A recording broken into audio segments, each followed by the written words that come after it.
there's a very distinct difference between Instagram artists and actual artists. People who create like work that's just for content purposes and people who are actually creating pieces of art. And there's nothing wrong with doing either. I just think that it's important to notice the distinction. Because a lot of people reach out to me asking, why didn't you draw art that like represented this struggle? Like, why didn't you do anything for this protest? Why didn't you do something for these people? And I think that it's so important, but I think it's different. I think there's people who exist out there to do that, and it's important work, but it's not what every artist's responsibility to do with their work. Like, yes, I noticed that this like thing is happening to this specific community. I'm going to donate my time and money, but I'm not going to make art about this because it feels inauthentic. And so I think that the Instagram art is more related to clout? I think it's related to like, I mean, obviously it's related to clout, but I also think it could be business too. It's business, which sucks. Yeah, which I mean, that's really my sucks. issue with those posts that you're talking about. Like, some people, we don't know how authentic they are. And I think that's what's very scary sometimes, for me at least. When I see these posts, I'm like, oh, it's a great post, but how authentic is the art behind it? And then you have to question that every single time a tragedy happens, is this person looking at it as an opportunity to have make perhaps their post go viral, or, you know, there's somebody that I've known for a while who literally produces work seconds after a tragedy happens, that it sometimes makes you feel like if they have one ready to go for anything possible scenario. I know so many people like that.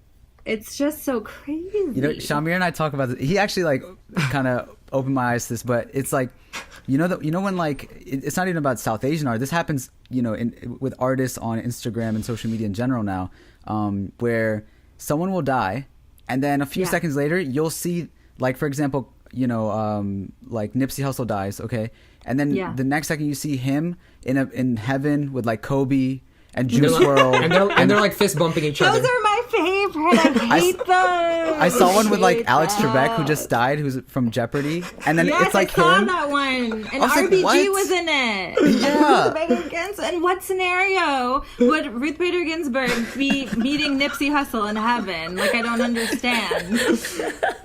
And like at first, I was trying to tell him, like, he was at the time Kobe died, and he was like.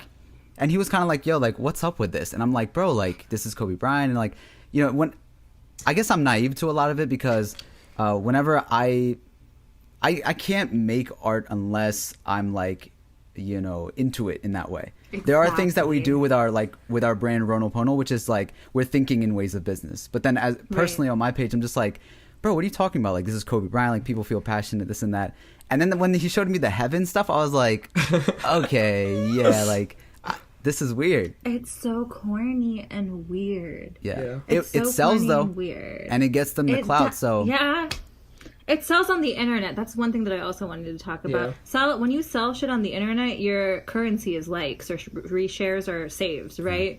And my whole thing about my art is creating a legacy outside of the internet. If Instagram were to die tomorrow, would my art still live on? And I think that it does, because I've created work that exists in so many physical spaces at this point. That's something that I very much last year made a conscious effort. I was like, I'm going to get my work in physical spaces where people that are real life walking, not on their phones, can stop, look, and see this is my art, and it exists outside of the internet. Because I'm an artist. Like, I'm not doing this for Instagram. And honestly, when things are so important to you, like, I feel like your authenticity shows. Because when Nipsey died, I was such a huge Nipsey fan for the past 4 years, just loved his music. And so when he passed, I was literally in an airport, and Thenmik called me, and he was like, Hafsa, did you see? And I was like, what? I was about to board my plane. He was like, Nipsey Hussle was shot. And I dropped the phone. Because I just, like, it was like shock. And it took me 2 weeks to even think about drawing him. And then when I finally did, I was like, this feels weird, but I'm doing it because I want to draw him. And I drew him. And then immediately people were like, how can I purchase this? And that's when you have to think about, are you going to be the person that profits off of someone else's death?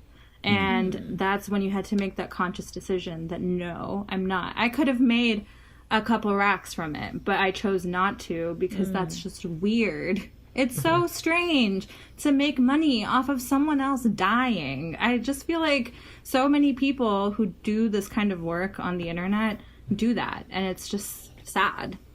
Well, I also get it when like someone, you know, is not an artist and say, you know, I really like what you made and I want to have it to also honor him, and I want it, I want to possess that, right?